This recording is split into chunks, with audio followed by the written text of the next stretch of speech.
Question solve किए थे मैंने जितने क्वेश्चन भेजा था?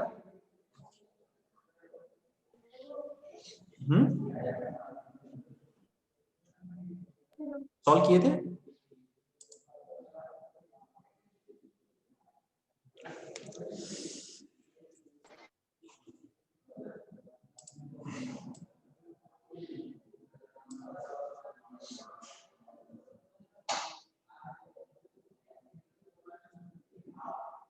तो सॉल्व किए थे क्या आप लोगों ने क्वेश्चंस जो दिए थे?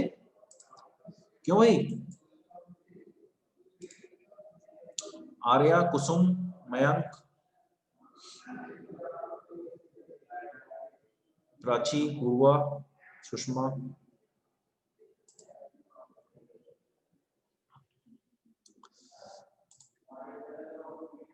क्वेश्चन सॉल्व करना है ना उसको, और उसको ग्रुप में सेंड भी करना है सॉल्व करके, तभी तो समझ में आएगा कि आप लोग पढ़ रहे हो कि नहीं पढ़ रहे हो। ठीक है, अगर आप लोग सॉल्व नहीं करोगे तो फिर मैं क्वेश्चन नहीं दे पाऊंगा।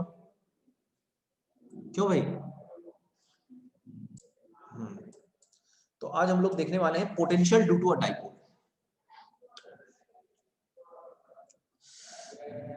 Potential due to a dipole, इसकी मैं आपको दो मेथड बताता हूं potential due to a dipole की। एक तो बुक वाली मेथड है, ये बुक वाली मेथड मैं आपको यहीं से बता दूं, आप लोग बुक ओपन करके बैठ सकते हैं। ठीक है, एनसीईआरटी की एक तो मैं यहीं से बता दूंगा, और दूसरी मेरे पास एक मेथड और है पोटेंशियल फाइंड करने की। तो दोनों मेथड आप देख सकते हैं, जो आपको ठीक लगे आप उसका अप्लाई कर सकते हैं। देखो, अपने पास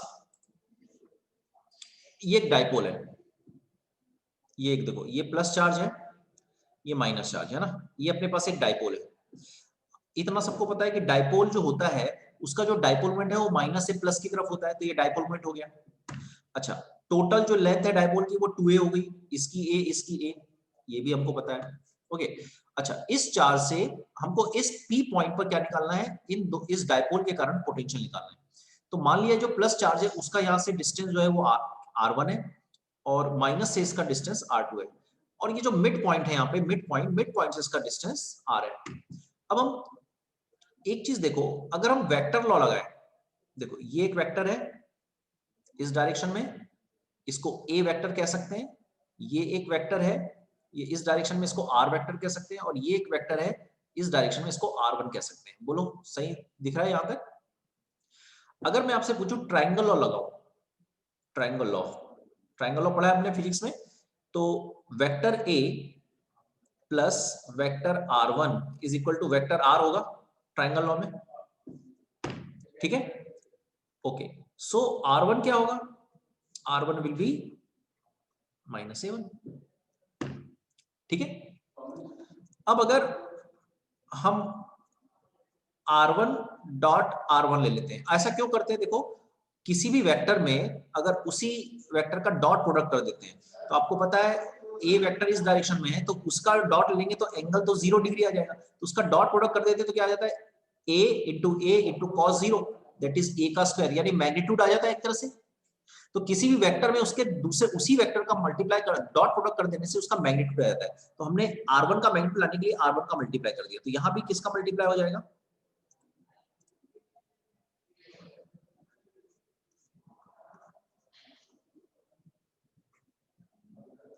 क्यों ये वाली बात समझ में आई क्या,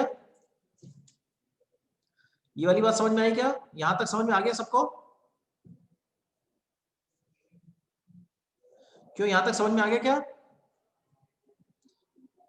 यस सर। ओके, अब जरा देखना है थोड़ा सा ध्यान से, मैं इसकी एक दूसरी मेथड भी बता दूंगा इसके बाद। ये बुक की मेथड है, आपको दोनों पता होनी चाहिए, तो ये बुक की मेथड है, मैं आपको इसके बाद एक दूसरी मेथड भी बता दूंगा, तो जो आपको ठीक लगे आप फिर उससे क्वेश्चन कर सकते, उससे कर लेंगे। अच्छा, अब ये r1 डॉट r1 कितना होगा, r1 का स्क्वायर, और यहां पे क्या होगा r डॉट r, देखो r डॉट r होगा, फिर क्या होगा a1 डॉट ऐसा होगा ना, r डॉट r, फिर r डॉट a है ना, माइनस r डॉट a, फिर a डॉट r, तो माइनस a डॉट r, और minus minus plus a dot a।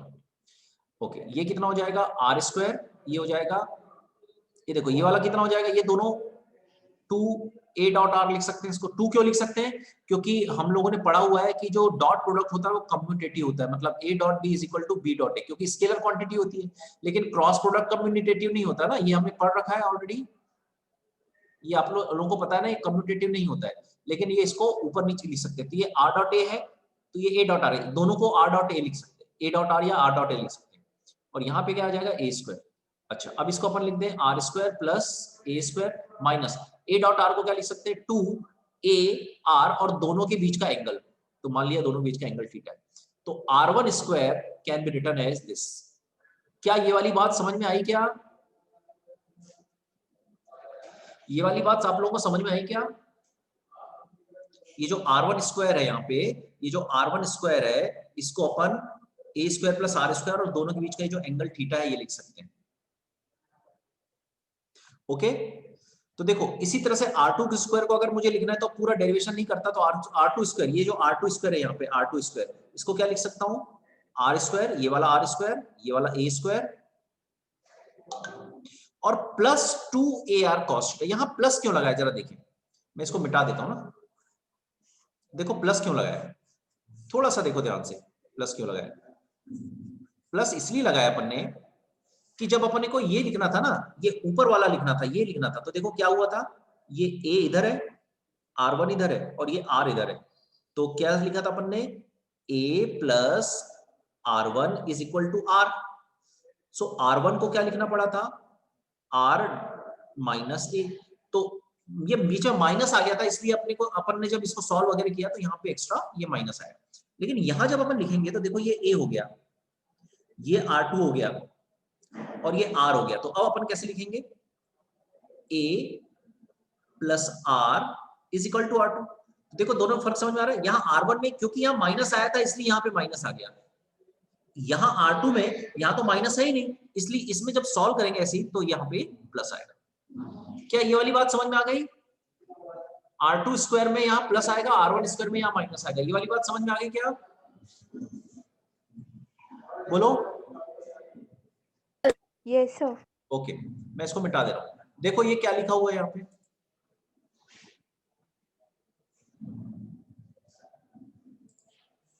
ये देखो यही चीज लिखी हुई है, इसने इसको सॉल्व नहीं किया, अपन ने सॉल्व करके पूरा देख लिया। r1 स्क्वायर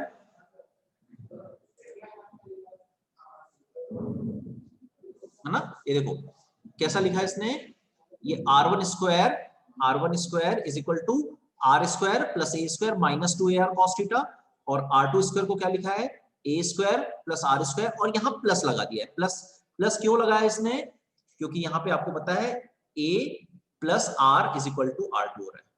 क्या इतनी बातें समझ में आ गई क्या?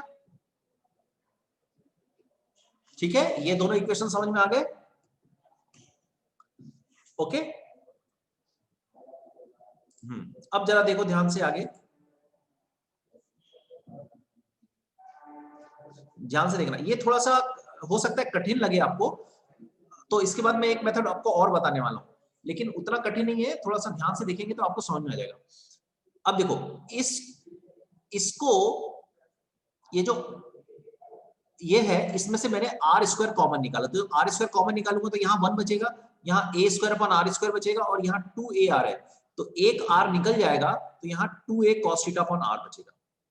अब इसमें हम ये बोल रहे हैं कि r is very very greater than, मतलब r क्या डिस्टेंस हो गया, आप देखो r कौन सा डिस्टेंस हो गया है, r ये वाला डिस्टेंस हो गया है, ये r है, मतलब डाइपोल से जिस पॉइंट पर हम पोटेंशियल निकालने वाले हैं उसका डिस्टेंस, और a क्या है इस डाइपोल का डिस्टेंस। तो अगर डाइपोल का डिस्टेंस बहुत छोटा है कंपेयर टू r, इस r के कंपेयर में, तो ये अप्रोक्सीमेशन लगेगा। तो हम इसी पर्टिकुलर कंडीशन के लिए कर रहे हैं, तो हमने बोला कि अगर r बहुत छोटा है, सॉरी r बहुत बड़ा है, a बहुत छोटा है, तो a बहुत छोटा है, r बहुत बड़ा है, और यहाँ स्क्वायर भी है, जैसे a की वैल्यू 0.1 है और r की वैल्यू 100 है, तो यहाँ जब 0.1 का तो 100 पर ये करेंगे, इसका स्क्वायर करेंगे तब तो ये और छोटा रहेगा, ये 0.01 हो जाएगा, और 100 का स्क्वायर तो ये और बड़ा हो जाएगा। तो ये चीज क्या कर सकते हैं, नेगलेक्ट कर सकते हैं ना, कर सकते हैं, तो ये वाली चीज को नेगलेक्ट कर दिया, तो क्या बचा 1 माइनस 2a cos r, ठीक है, दिस इज r1 स्क्वायर। और इसी तरह से R2 स्क्वायर को भी अपन करेंगे, तो R2 स्क्वायर को जब करेंगे तो क्या होगा, R स्क्वायर कॉमन निकालेंगे तो 1 प्लस 2a cos थीटा, और यहाँ पे R प्लस ये a के साथ क्या बचेगा यहाँ पे, a square upon R square. तो इसमें भी इसको नेगलेक्ट कर देंगे तो अपने पास यही चीज आ जाएगी कि नहीं आ जाएगी? यहां तक समझ में आया? बोलो, थोड़ा बोलते जाओ तुम लोग, है ना, क्योंकि मेरे को पता नहीं चलता है कि आया कि नहीं आया। Yes sir. ओके, अब जरा देखो, अब जरा देखो यहाँ पे, अब जरा देखो इसको अपन क्या कर रहे हैं, देखो इसको अपन क्या कर रहे हैं जरा ध्यान से, ये वाला, ये R1 है ना, R1 स्क्वायर। देखो इसको अपन कैसा सॉल्व कर रहे हैं, देखो इसको अपन ने क्या किया, इसको अपन ने लिखा 1 अपॉन R स्क्वायर, तो ये 1 अपॉन क्या हो गया, R स्क्वायर, और ये जो है ये उल्टा हो जाएगा 1 upon 1 minus 2a cos theta upon R। बोलो ये सही लिखा है, ऐसा कर सकते हैं इसको, ठीक है। अब अपन क्या कर रहे हैं, दोनों तरफ का अंडर रूट लेंगे, तो दोनों तरफ का अंडर रूट लेंगे तो ये तो R बच जाएगा, और ये कितना आ जाएगा 1 upon 1 minus 2a cos theta upon R। ऐसा 1 अपॉन क्यों किया वो भी अभी मैं समझा देता हूं, अभी समझ में आ जाएगा। बोलो ये वाले यहां तक समझ में आ गया, ठीक है, यस या नो बोलो जल्दी जल्दी। Yes sir. अब देखो इसको अपन ने ऐसा लिखा 1 अपॉन R, ये R1 है ना, 1 upon R1 is equal to 1 upon R। क्या इसको ऐसा लिखा जा सकता है 2a cos theta upon R, इस पर -1/2, बोलो ऐसा लिखा जा सकता है क्या इसको? Yes sir. ओके, अच्छा आप लोगों को बाइनोमियल थ्योरम पता है? ये मैंने बेसिक मैथ्स इन फिजिक्स में भी यूट्यूब में वीडियो डाले हुए हैं, वहां से भी आप देख सकते हैं, और इतना तो सबको आना ही चाहिए। बाइनोमियल थ्योरम, बाइनोमियल थ्योरम में एक चीज कही जाती है बाइनोमियल थ्योरम के कि 1 माइनस एक्स है और यहाँ पर n है, तो इसको अपन अप्रोक्सीमेटली लिख सकते हैं 1 माइनस एन एक्स। याद है ये वाला बाइनोमियल थ्योरम?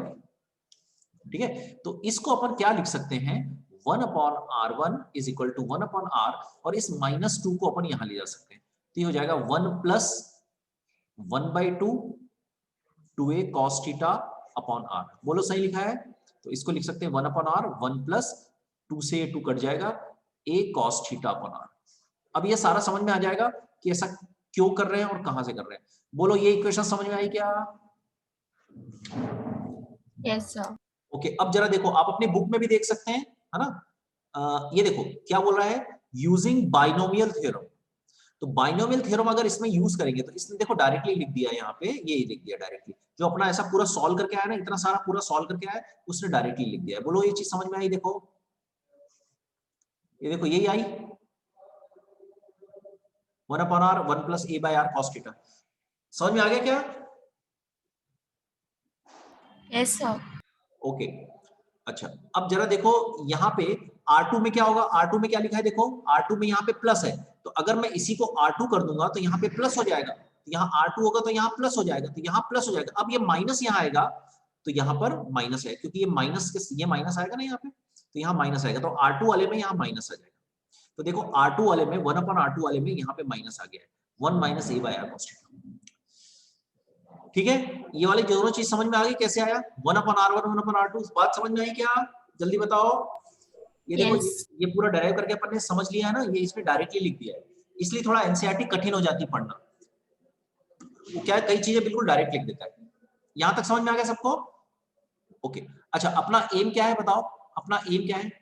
हमारा एम क्या है? हमारा एम है कि इस डाइपोल के कारण यहां पर पोटेंशियल निकालना। बोलो अगर ये अकेला चार्ज है प्लस, तो इस अकेले प्लस के कारण अगर मैं बोलूं V1 पोटेंशियल है, तो V1 पोटेंशियल का फार्मूला क्या होता है, 1 upon 4 pi epsilon 0 charge Q upon ये कितना डिस्टेंस है यहाँ से R1। बोलो ये सही लिखा है? अगर मैं इस V2 के कारण निकालना चाहता हूं तो कितना आएगा, V2 इज इक्वल टू 1/2 ये सेकंड वाले चार्ज के कारण 4 पाई एप्सिलॉन 0, और चार्ज क्योंकि माइनस है तो माइनस क्यों लिखेंगे, अपॉन यहां से यहां तक का डिस्टेंस कितना है R2। बोलो ये चीज समझ में आ गई? और पोटेंशियल एक स्केलर क्वांटिटी होती है, कोई बता सकता है कि पोटेंशियल स्केलर क्वांटिटी क्यों होती है? क्योंकि पोटेंशियल का फार्मूला आपको पता है W अपॉन Q होता है, कल अपन ने देखा था, potential energy upon Q not होता है, ये देखा था ना अपन ने। पोटेंशियल और पोटेंशियल में एक ही फर्क होता है ना, इसमें दो क्यू आते हैं, इसमें एक ही क्यू आता है पर यूनिट। हमने कल देखा था ना कि क्यू नॉट किसी भी चार्ज को अगर यहां तक लाना है इन्फिनिट से पी पॉइंट तक, तो उस वर्क को अपन कहते हैं पोटेंशियल एनर्जी, लेकिन यूनिट चार्ज को अगर लाना है तो उसको अपन पोटेंशियल कहते हैं। तो यूनिट चार्ज के लिए अपन क्यू नॉट का डिवाइड करते हैं। और आप देखो पोटेंशियल किस किस चीज पे डिपेंड करता है, एक तो वर्क पे डिपेंड करता है और एक तो चार्ज पे। दोनों ही स्केलर क्वांटिटी है, और क्योंकि दोनों ही स्केलर क्वांटिटी है इसलिए ये भी एक स्केलर क्वांटिटी होगी। बात समझ में आ गई क्या यहां तक? Yes, sir. ओके, तो स्केलर क्वांटिटी का अगर मुझे नेट निकालना है तो कैसे निकालूंगा? v is equal to v1 plus v2। तो v1 और v2 में 4 पाई एप्सिलॉन 0 कॉमन है, और यहाँ पे आ जाएगा q भी बाहर आ जाएगा, और यहाँ पे आ जाएगा 1 अपॉन r1, और यहाँ पे आ जाएगा 1 अपॉन r2। देखो उस चीज को उसने यहाँ डायरेक्टली लिख दिया है। उसने डायरेक्टली लिख दिया है कि जो नेट पोटेंशियल होगा यहाँ पर वो होगा 1 upon 4 pi epsilon 0 q upon r1 q upon r2। देखो यहाँ पर अपन ने ऐसा इतना सॉल्व करके लिखा है, उसने यहाँ पर डायरेक्ट लिख दिया। ठीक है, ये भी समझ में आ गया। अब अपने को यहाँ क्या करना है? अपने को 1 अपन R1 और 1 अपन R2 की वैल्यू पुट करना है। इसीलिए अपन ने यहाँ क्या किया था? इसीलिए अपन ने क्या किया था? देखो यहाँ पे 1 अपन R1 और 1 अपन R2 निकाल चुके हैं। देखो ये 1 अपन R1 और 1 अपन R1 और 1 अपन R2 निकाला ना, तो 1 अपन इसलिए निकाला क्योंकि यहाँ पे अपने को 1 अपन पुट करना है। मेरी बात समझ में आ गई अच्छे से? Yes, sir. ओके, अब जरा देखते हैं ना, अपन पुट करेंगे। तो नेट पोटेंशियल मुझे निकालना है, देखो जरा ध्यान से। नेट पोटेंशियल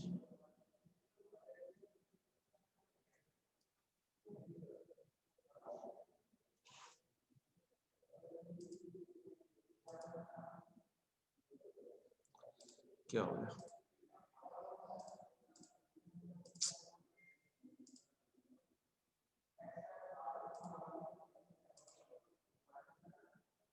ये क्या हो गया? चलो जो भी हो गया,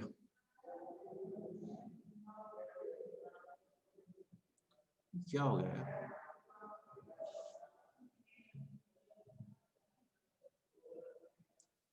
वन मिनट है।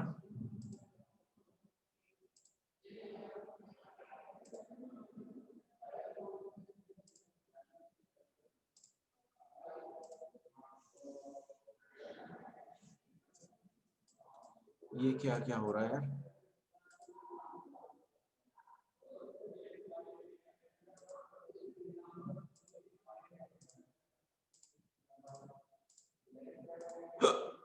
सॉरी,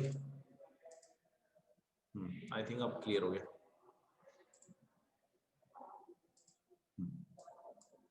ओके, तो अपने को क्या करना है?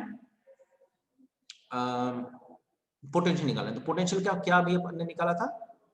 q upon 4 pi epsilon 0 1 upon r1 minus 1 upon r2, यही किया था अपन ने। अब अपन वैल्यू रख रहे हैं q upon 4 pi epsilon 0 1 upon r1 1 upon r1। अभी मैं इसकी एक मेथड और बता दूंगा आपको ना, अगर आपको ये बहुत ज्यादा डिफिकल्ट लग रहा हो, वैसे तो नहीं लगना चाहिए। 1 अपॉन r1 की वैल्यू ये है, तो मैं इसको ऐसा लिख सकता हूँ, ये देखो 1 upon r plus a upon r square cos theta ना, ऐसा लिख सकता हूँ। तो यहाँ लिख दिया 1 upon r plus a cos theta upon r square, ऐसा लिख दिया। माइनस r2 को क्या लिख दिया? 1 अपॉन r, ये 1 अपॉन r यहाँ से हो गया, और ये माइनस माइनस क्या हो जाएगा यहाँ पे? प्लस। तो plus a cos theta upon r square. तो 1 अपॉन r से 1 अपॉन कैंसिल हो गया, तो q अपॉन 4 पाई एप्सिलॉन 0 यहाँ पे आ जाएगा 2a cos theta upon r square. अब इसको ये देखो, मैंने आपको बताया था 2a और ये cos थीटा, ये क्या हो जाता है? डाइपोल मोमेंट हो जाता है ना, p cos theta upon 4 pi epsilon 0 r square. This is the potential due to a dipole. ये फॉर्मूला समझ में आया? देखो ये फॉर्मूला समझ में आ गया यहाँ तक? समझ में आ गया क्या? डेरिवेशन समझ में आ गया? Yes, sir. ओके, इसने बहुत डायरेक्ट लिख दिया। देखो इसके बाद इसने सीधे लिख दिया कि इक्वेशन 2.9 कहां पर है? 2.9 और 2.3। देखो 2.13 तो ये दोनों है, और 2.9 कौन सी है? वो वाली, ये वाली, ये 2.9 है। इसने बहुत शॉर्ट कर दिया, बोला था यहाँ डायरेक्ट रख के वो ला लिया, तो ये अपने ला लिया। अब अपने पास देखो, अपने पास डाइपोल कौन सा है? ये देखो ये डाइपोल था, यहाँ पे अपन ने प्लस क्यू लिया है, यहाँ अपन ने माइनस क्यू लिया है, और ये दोनों के बीच का डिस्टेंस 2a है। अब अगर ये पॉइंट यहां पर है कहीं पे, ठीक है, यहां से यहां का पोजीशन वेक्टर r है, और यहां से यहां का एंगल थीटा है, तो इसमें देखिए जरा, ये बोलता है, देखो क्या बोल रहा है, अगर थीटा 0 हो जाए, थीटा 0 का क्या मतलब होगा, देखो ये वाला पॉइंट कहां पहुंच जाएगा, यहां पे पहुंच जाएगा, इसको एक्सियल पॉइंट कहेंगे ना, बात समझ में आती है क्या, और ये भी एक्सियल पॉइंट हो जाएगा। क्यों, समझ में आ रहा है क्या, अगर थीटा, ये देखो ये डाइपोल है अपने पास प्लस माइनस, ठीक है, ये अपने पास 2a है, तो ये पॉइंट यहां पर है P, अगर ये यहां पहुंच जाए तो ये जो थीटा है ये वाला, ये 0 हो जाएगा, और इस पॉइंट को अगर यहां ले जा लो तो ये जो थीटा है यहां से ये थीटा बनेगा, ये पाई का हो जाएगा। क्यों, ये वाली बात समझ में आई क्या, ये दोनों ही पोजीशन कौन सी कहलाएंगी, एक्सियल पोजीशन कहलाएंगी क्या, ठीक है। कहने का मतलब क्या हुआ कि अपने पास जो v आया है वो क्या आया है, p cos theta upon 4 pi epsilon 0 r square. इसमें अगर थीटा को अपन 0 और पाई रख देंगे तो ये प्लस चार्ज है, ये माइनस चार्ज है ना, ये थीटा एंगल है, तो बताओ 0 डिग्री में किधर जाएगा एंगल, अगर इसको 0 कर दे तो इधर पहुंच जाएगा P1 पे, और अगर इसको पाई कर दे तो कहां पहुंच जाएगा, यहाँ P2 पे। दोनों ही एक्सियल पोजीशन कहलाएंगे कि नहीं कहलाएंगे, बताओ। क्यों, समझ में आया क्या, दोनों एक्सियल पोजीशन कहलाएंगी। Yes, sir. ओके, और एक्सियल पोजीशन में क्या होगा, cos 0 कितना होता है, +1 होता है, cos पाई कितना होता है, -1 होता है। दोनों केस में हम सीधे बोल सकते हैं कि P upon 4 pi epsilon 0 r square, ये आ गया, क्योंकि cos 0 1 होता है, cos पाई -1 होता है, तो प्लस माइनस हो गया। ओके, ये केस 1 हो गया, और केस 2 थीटा को पाई बाय 2 कर दो, बताओ थीटा पाई बाय 2 में कहां पे आएगा, कौन सी पोजीशन कहलाएगी, अंदाज बता सकते हो क्या, 90 degree. हाँ 90 डिग्री में, उसको पोजीशन का नाम बता सकते हो क्या, अपन ने सॉल्व किया ना इलेक्ट्रिक फील्ड में, अपन ने किया था, नाम बता सकते हो पोजीशन का,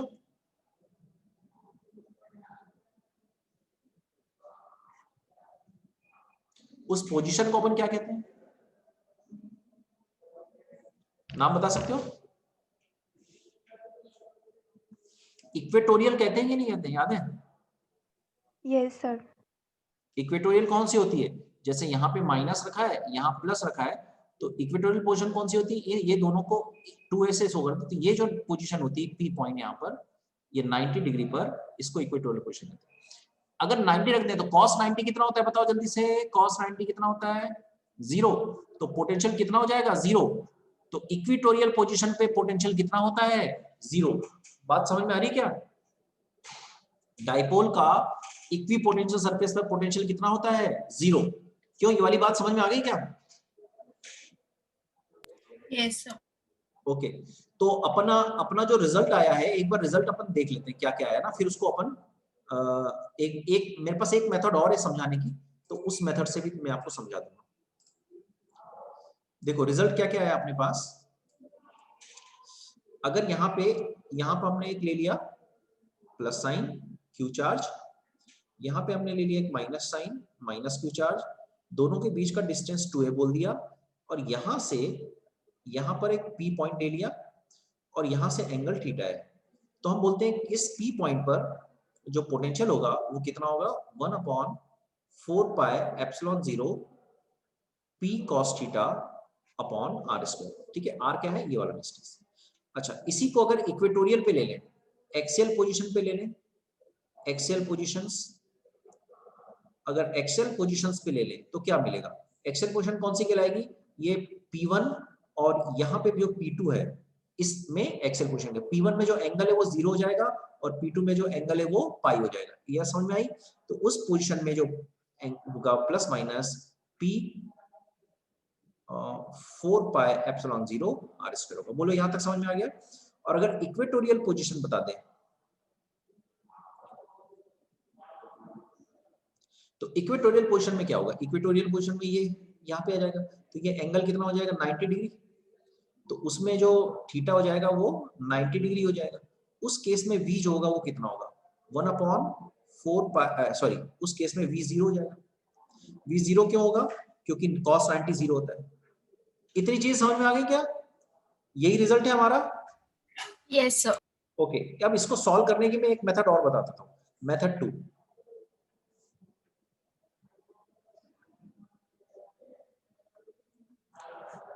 किसकी मेथड ये?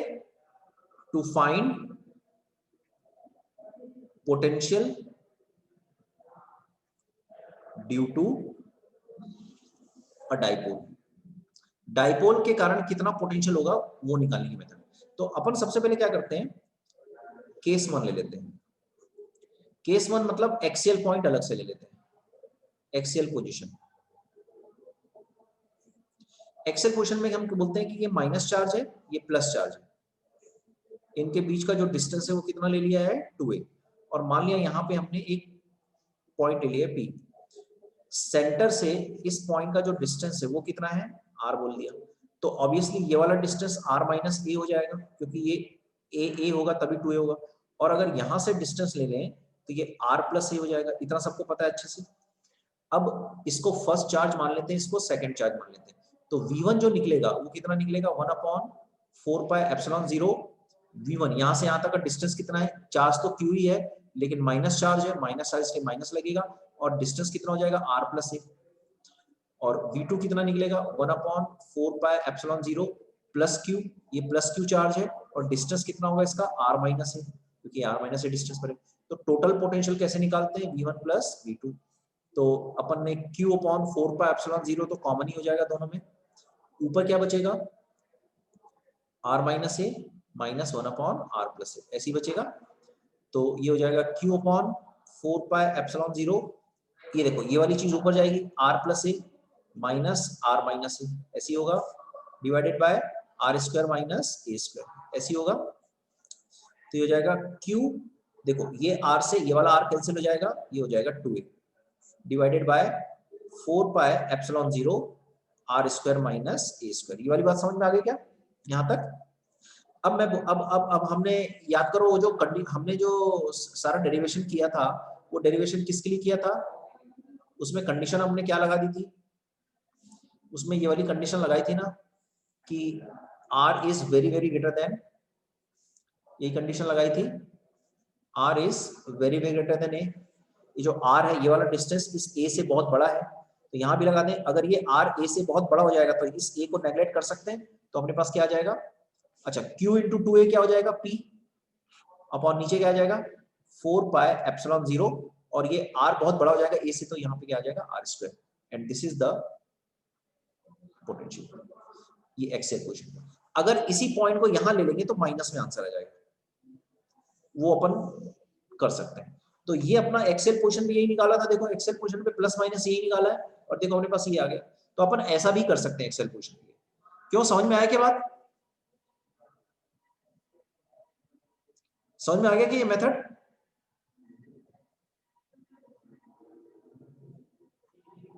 Yes, sir. ओके। और अगर केस 2 ले लें अपन, इक्वेटोरियल के लिए,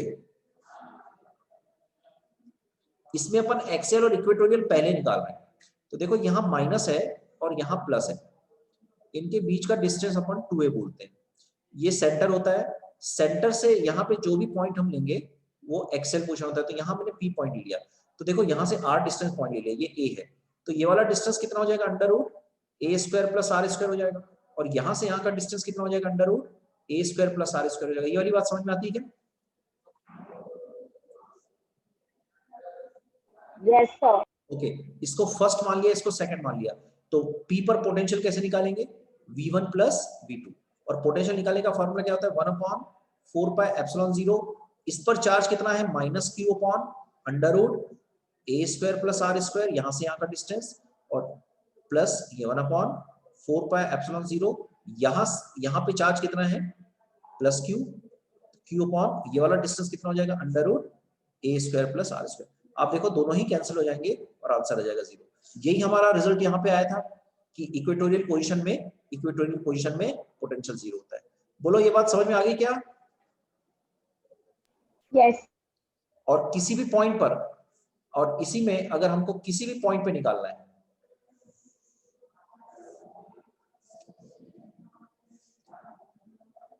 एट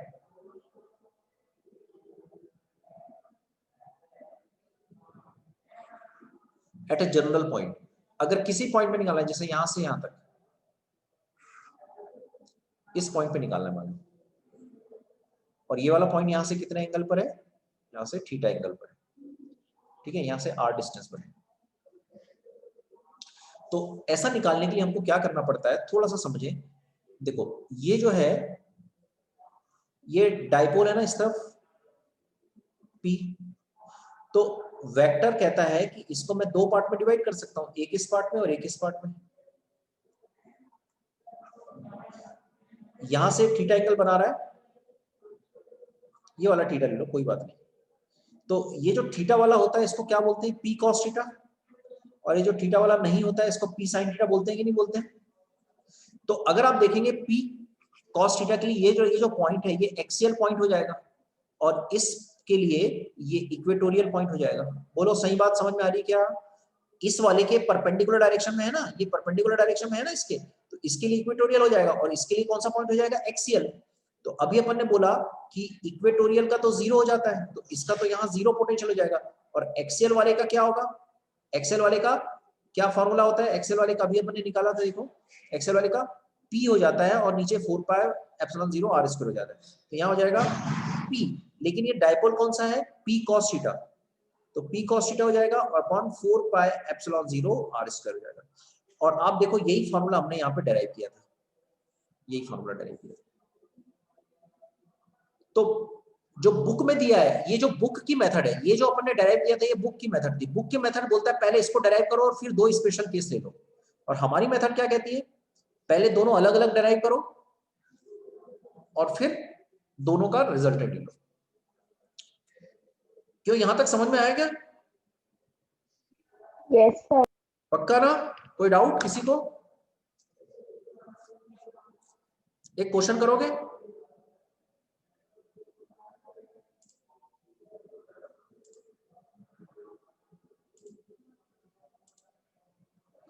देखो इसमें क्वेश्चन है,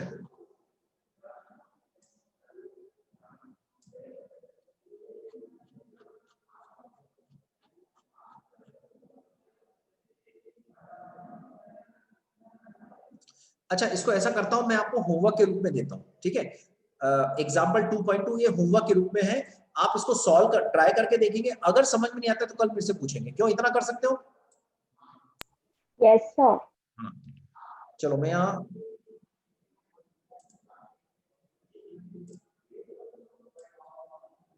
मैं आपको सेंड कर दे रहा हूं ग्रुप में, ताकि आपको याद रहे।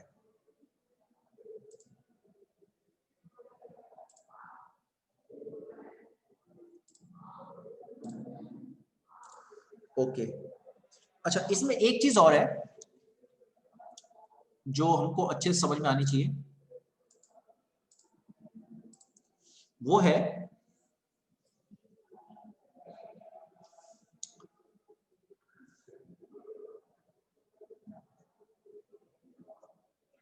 पोटेंशियल ड्यू टू अ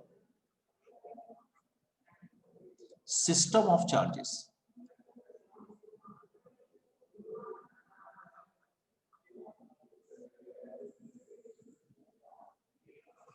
ठीक है, क्या मतलब हुआ, जैसे अगर अकेला यहां चार्ज है Q1 और मैं पूछूं कि यहां R डिस्टेंस पर इसका पोटेंशियल कितना होगा, A पॉइंट है यहाँ पे, तो आप बोलेंगे V is equal to V1, and V1 की वैल्यू कितनी है, 1/4 pi epsilon 0 Q upon R, Q1 upon R।